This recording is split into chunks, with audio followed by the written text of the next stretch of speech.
City and State TV, I'm Morgan Pehme. Today, our guest is a former New York City councilman. He is now an Assemblyman-elect. Charles Barron, thank you so much for joining us on City and State TV. Appreciate it. So, you are now going to Albany after being in the City Council. What do you expect there?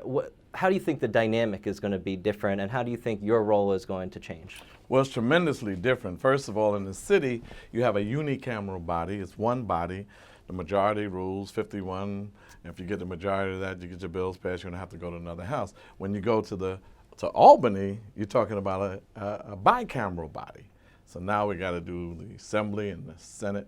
And in both of those bodies, people of color are numerically minorities. That's a big difference. You have to use more leverage politics, more influential politics than you do with power politics. We actually had the power in the city.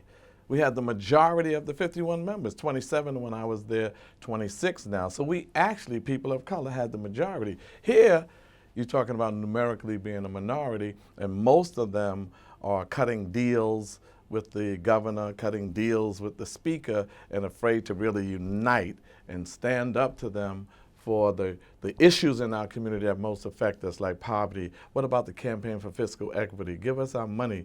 You know, what about ending mayoral control and having more democratic governance of the school system? You know, there's a lot of issues. What about that $1 billion they gave in breaks to the rich in the budget, and then shutting down hospitals with the Burger Plan? These are real issues that we have to deal with, and I'm hoping to have some influence on that. And one other difference is that the Speaker of the Assembly has a great deal more power than the Speaker of the City Council, at least in the way that at least the way that Shelley Silver tends to control his members. Not a lot of members tend to talk against the Speaker, but you have really had no problem in your career being outspoken about what your values are, what you think. How do you intend to approach the relationship with Speaker Silver? Well, I'm going to do what I've done already in my speaking with him. How dare he shut down these offices in our districts for a whole year because the governor didn't call a special election. Sheldon Silver could have kept the offices open in the districts. The money was already allocated. The money was there. Why didn't he do like they did the senatorial office of Eric Adams? That stayed open even though there wasn't a special election. So we had 10 assembly offices and 2 Senate offices. These 10 assembly offices stayed closed. So that's the first thing we're going to battle with. How dare you do that? And then tell us now we only got $85,000 for staff to do anything in our district when you kept all the money, denied us the services, and the governor denied us the right to engage in the budget process. So disenfranchised, and of those 10 districts, they said it was 1.5 million people, 700,000 of them were Black and Latino areas. So that's going to be the first battle we have. Well, that's actually something I've editorialized about, that the governor and certainly should have called those special elections so that people were not disenfranchised. Did the Speaker have any response to your criticism? Yeah, he told me, well, you know, the governor didn't call a special election. I said, yes, Speaker, but you didn't open up the offices. Don't try to scapegoat through the governor, because he was supporting getting a special election too. But that didn't stop him from opening the offices. He said, well, you got a point there. I said, no, I don't want a point. I want that corrected. So I told him I came up there to make a citizen's arrest of the governor and the speaker for disenfranchising 1.5 million people in a so-called democratic society for whatever reasons that escapes me. Why wouldn't you open up an office in the district? I have people in my district that are in foreclosure, that one of our staff members of my wife was doing a great job with. We got police issues in our district. We got poverty. We got unemployment issues. We got issues in education. And you're going to keep us closed for a whole year and the money's right there? That's unconscionable.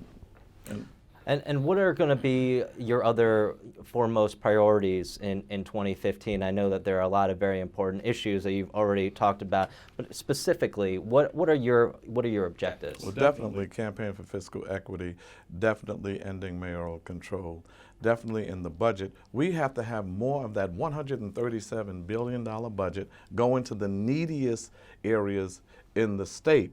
You can't be given $1 billion worth of tax breaks. I'm not even talking about taxing the rich. I'm talking about the tax breaks. I'm talking about the subsidies for corporations. We have to begin to identify poverty-stricken areas and develop some kind of program where we have more of the money go into those areas. And around the police question, I think we need an independent agency comprised of civilians with prosecutory powers to prosecute police when they're engaged in cussing us out, discourtesy, brutality, or the abusive use of deadly force. We don't need no Eric Snyderman that comes out of nowhere.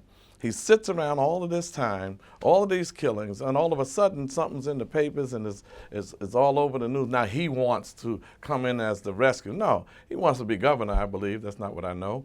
I believe he wants to be governor. This is a great time for him to get in front of all of this stuff. Where has he been all of this time? So I don't think we'll ever get any justice if we rely on DAs and U.S. attorneys and Eric Snyderman or special prosecutors appointed by the governor. We tried that remember the Al Sharpton's case with Tawana Brawley. Abrams was the special prosecutor, or was that Howard Beach? One of those cases, there was a special prosecutor put in. So I think an independent agency created by the state legislature, funded by the state, that would hire civilians who have legal skills and have prosecutory power to prosecute police. So, I mean, just to kind of get into the mechanics of that, it would be the legislature that would appoint the commission?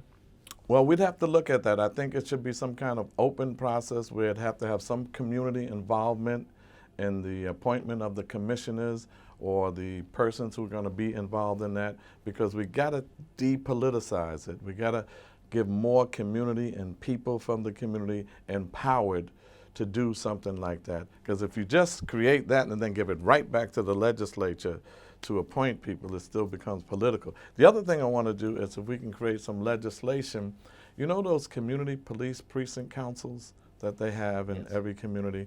I think that can be another community-based group that has power to determine the local policing policy. They may not want broken windows because it broke too many families and broke too many of our backs. They may not want, and they should have the final say on who the commissioner or the inspector should be of that particular precinct. They should have final approval. I'm trying to do stuff that empowers the people more than the legislature, more than the politicians when you create these new vehicles. You know, you're talking about depoliticizing the response to these shootings and these issues of police misconduct or questionable actions by the police, but it seems like these cases and these issues are getting increasingly more politicized all the time. Do you think that's well? You accurate assessment? You can't avoid the politics of anything, because politics permeates everything, every issue. But when I say depoliticize, I mean the political control by elected officials putting this new agency or new commission in place. I mean it in that sense. Everything's political, so nothing's going to be, purely depoliticized. But I mean political control by those who have other interests than justice. Do you think that elected officials are exploiting this as a political football? I mean, I was wondering, what did you think about the die-in that the city council members staged in City Hall and outside the building? I mean, do you think that it's theatrics at the cost of putting the pressure on the administration, putting the pressure on the police department to make substantive, profound changes? Right. That's what needs to happen. The die-in is a step in the right direction. Some of them don't even want to die in. Some of them are afraid to even leave the chambers. Half of them went back. Only my wife and one or two others decided not to go back to the meeting to show you how much, that wasn't no big thing to miss a stated meeting. Right. I mean, come on now. If you're really that upset, why didn't enough of you leave so that they wouldn't have a quorum for a stated meeting and don't go back?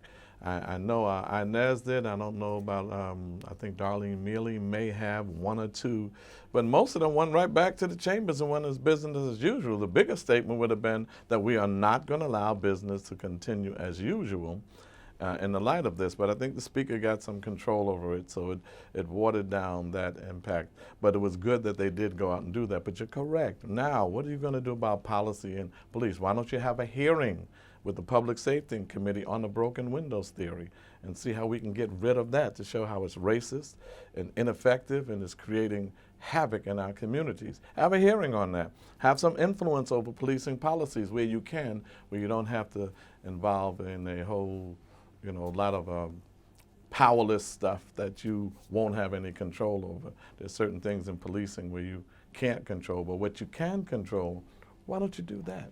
The New York Times released a poll today that shows that support in the black community for the mayor seems to keep growing. He has very high favorables with the black community, but that doesn't seem to me to be reflective of what you are saying is the feelings within your district. Well, I think people in my district, they're very still impoverished. People in my district are still abused by police. He has good rhetoric. He has unions behind him. He has his son that he uses all the time. And I think he plays on that, but he has done nothing substantively. I give him credit for the Central Park 5. He honored that commitment. He's taking care of the union contracts, which a lot of our people are in some of these unions. But Mayor de Blasio, what a hypocrite. How could you be concerned about Dante and other black youth and their safety and hire Bill Bratton? Bratton was hired by the most racist, vile mayor in the history of New York City, Rudolph Giuliani. He's incendiary, he's divisive, he's, just the worst that we've ever had. He hired Bratton in 94 to 96. Bratton brought in broken windows, stop everybody in the black and Latino community from minor offenses. Maybe they won't become bank robbers later. Stupid. Bratton was the one where little Nicholas Haywood Jr. died on the stairwell, 13 years old. It was under Bratton that Anthony Baez, his football hit the car, and he was choked to death under Bratton. It was Anthony Rosario was shot 14 times in his back on the floor, along with his cousin. So it's under Bratton that we had all of this. You bring him back, Mayor de Blasio, then say you're concerned about your son's safety when you put your son in more danger by bringing Bratton back? That's the height of hypocrisy. Obviously, you would like Commissioner Bratton to be fired. Absolutely. Bratton has to go, and so does his theory, broken windows theory, and some other policies need to go with it. Yeah, that's what I wanted to ask you. Beyond broken windows, what do you want to see concretely happen to reform the NYPD? Well, number one, I think the police commissioner should be elected and not appointed by the mayor.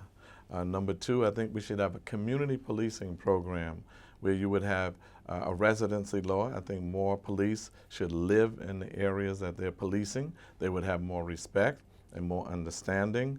I think if we had more severe punishment for police officers that violated the law, even from discourtesy, you should be punished for discourtesy, for cussing us out, for stopping us unjustifiably, violating our constitutional right to move about freely in our neighborhoods. I think we need a commissioner and a police policy that comes down hard on police that violate the law. Like this officer who took out his gun during a vertical patrol for the Akai Gurley case. The policy says keep your gun holstered, keep your finger away from the trigger, and if you hear or see anything suspicious, ask questions first unless there's a apparent danger. There was no danger. He opened the doorway to the stairwell with the gun drawn, finger on the trigger, both violations, and he discharged his weapon deliberately because he was afraid, he was scared. He was pumped in his head that this is a dangerous community, especially black men are dangerous, so you're putting your life on the line. His supervisor even told him, don't go in the stairwells because most of the things that's happening is outside of the building. I don't know of anybody who ever died on the stairwell that you got to come out with your gun drawn. I've never heard a police officer dying on the stairwell, and if there was one or two, it was in our lifetime. So he wasn't in no danger, but Bratton immediately said it was an accident before there was a thorough investigation, before it finished. This man should be charged with reckless endangerment, criminally negligent homicide, and Ken Thompson shouldn't be taking all of this time because he has the forensic evidence in. He's spoken to the eyewitness. We brought her to him. And he has the testimony from the police officer who was there. So I don't understand. And we are tired of secret grand juries. We believe that it should be preliminary hearings for probable cause indictments. And if you want to convene a grand jury after the preliminary hearing, where we can see how you're presenting evidence, how you're cross-examining witnesses, and how you are interpreting forensic evidence. So I think a police department that had leadership, that had policies, that punished police officers when they were wrong, that focused more on community policing and police living in the city, I think we would have a better police force. You were quoted recently in the Post criticizing Mayor de Blasio for leaning too heavily on his relationship with Al Sharpton. You said, you know, de Blasio feels comfortable as though Sharpton speaks for all of us, but Sharpton doesn't speak for all of us. Do you think that the mayor has kind of seized upon his relationship with Al Sharpton to be this like totem of how he has a strong connection with the black community? I think it's disgusting, it's despicable, it's insulting to our intelligence that he thinks that when he wants to hire Bratton, all he has to do is call up Reverend Sharpton and get his approval, and then it's okay. The hell with the rest of the black community. I believe if he would have taken a poll of the black community, most of us would have said we don't want Bratton to come back, especially if you gave them knowledge of what he did when he was here. So I despise that. I think it's very disrespectful for him to think that's all he has to do. But I think the mayor's a political animal, and then he'll do those things that he thinks will move his agenda ahead. And I'm not even sure what that agenda is. I don't know what his agenda is as it relates to Wall Street and the business community. I know he's going to take care of the unions. I don't know what his agenda is for the black community. I don't see any real changes or anything on the table that's going to radically change the conditions of the black community. So I think he's playing us, and he thinks he could use Sharpton to do that. And they're going to see in the very near future that that's a big mistake, because our people aren't as stupid as they think and don't believe all the polls, because most of us are not polled. You know, talking about, there's been a lot of criticism of Mayor de Blasio for having disproportionately low representation of Latinos in his administration, that although he has a number of Latino commissioners, he doesn't have a lot of Latinos in the actual rank and file in his administration. But talking about the makeup of the council chairs, and about the empowerment, you know, of minorities within the city council themselves. I mean, do you feel that we've perhaps?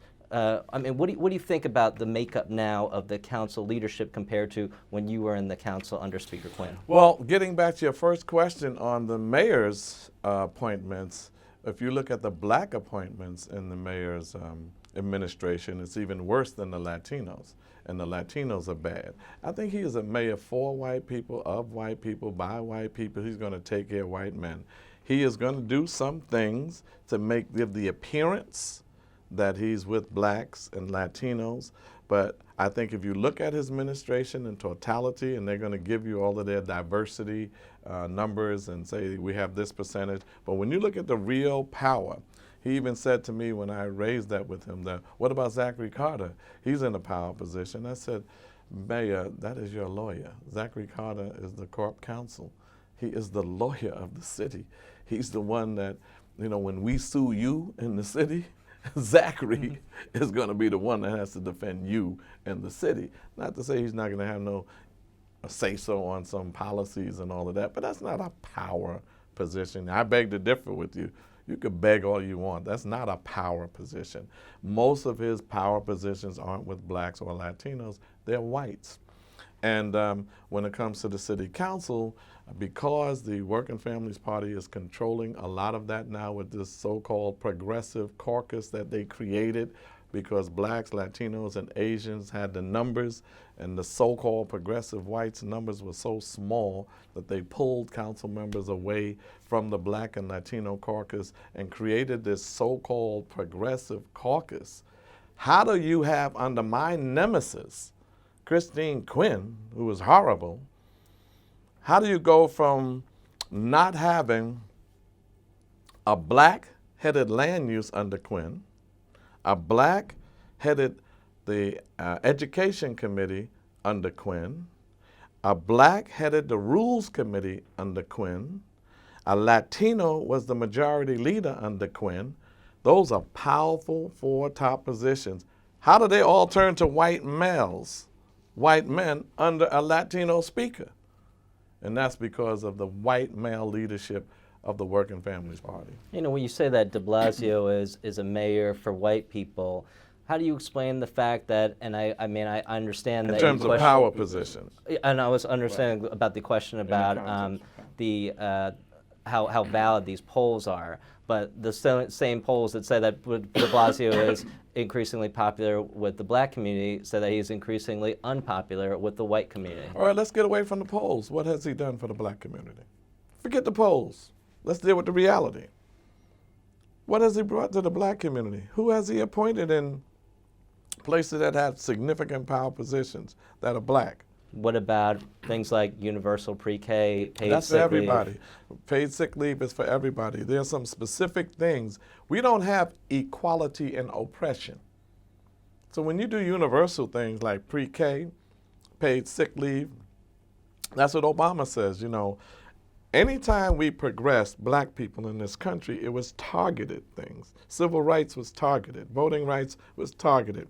Housing policies were targeted for the black community.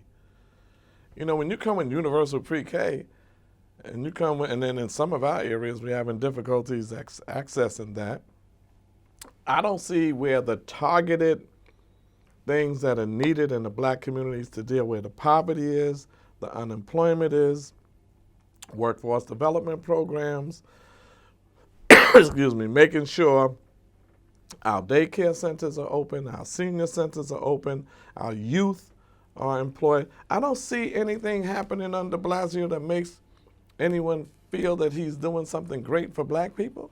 It's just not happening. In the council, you're one of 51. In the assembly, though, you're one of 150. How is it that you feel that, and if, you know, we all know that when you challenge leadership tends to marginalize you. That's just what Christine Quinn tried to do to you in the city council. How do you feel that you can best represent the interests of your district and the assembly, and at the same time stay true to voicing, you know, your true opinions about things and speaking truth to power or challenging the leadership? Similar to what I did in the city council.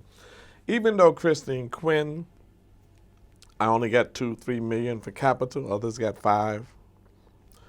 Because of our influence with the Fresh Democracy Council, the rules that they passed now were the rules that we came up with. Equitable distribution of capital, 5 million for everybody now. A needs-based distribution for programmatic money, expense money, that came from us. That came from part of my leadership with the Fresh Democracy Council. Those were rules that we came up with that are now implemented. There are a lot of projects that got a little more affordable housing attached to it because I raised things in meetings. So when I get to Albany, there are 40 some odd, maybe 30, 40 people of color out of the 150 assembly members. We're gonna have to do leverage politics.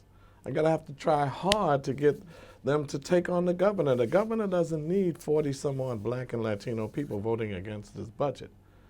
So you have to do leverage politics, and there's 63 members of the state assembly, 13 to 15 of them are people of color.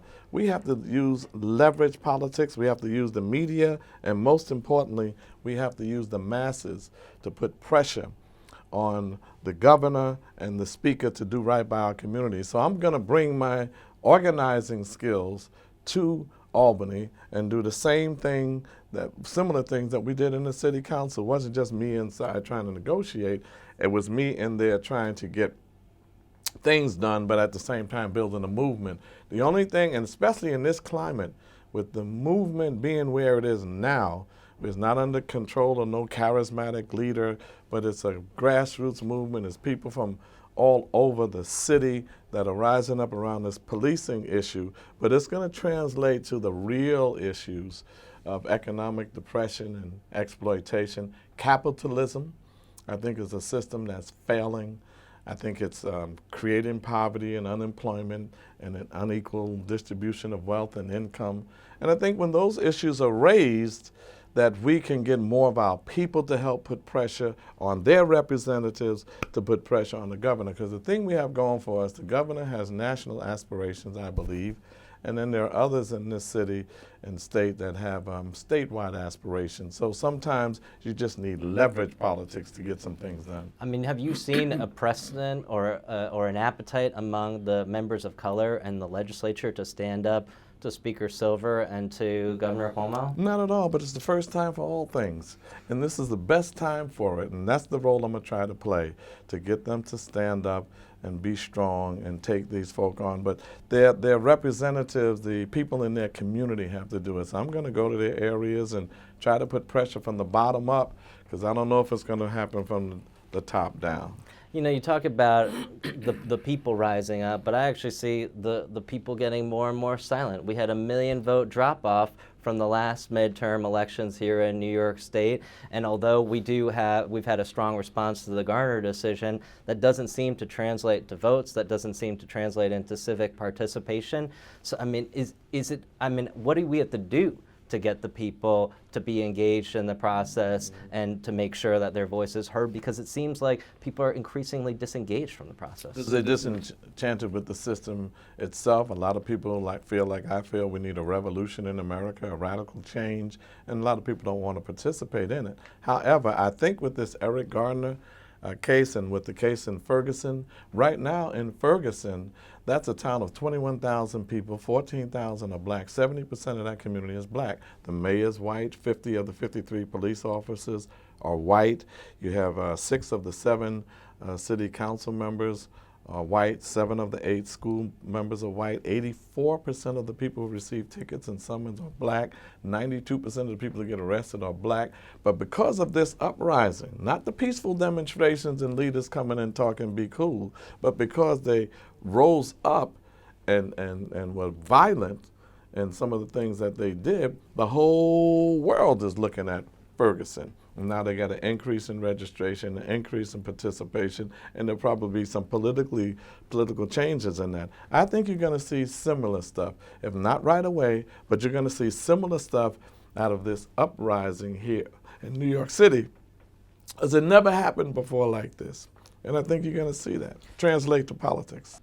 The whole world was watching New York, though, with Occupy Wall Street, and that seemed like it could be the start of just the type of dynamic new movement or this revolution that you're talking about, and yet ultimately that it fizzled, in part because it was co-opted by elected officials who wanted to use it for their own reasons. It didn't fizzle. I don't think it fizzled at all. I think what you're seeing right now, this uprising around the police brutality, is a continuation of that. Sometimes movements recess, sometimes they retreat, sometimes.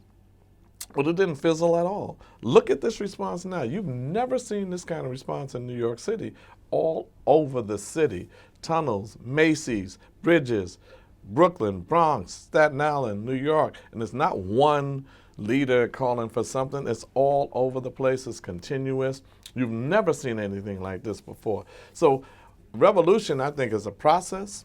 And what you see as fizzling and co-opted by somebody, I see as a pause, and then a spark comes. Unfortunately, it's a killing or something like that, and then the uprising now is, you've never seen anything like this. You've seen demonstrations before, but not like this, as frequent as they are, as disruptive as they are, taken away from the comfort of people.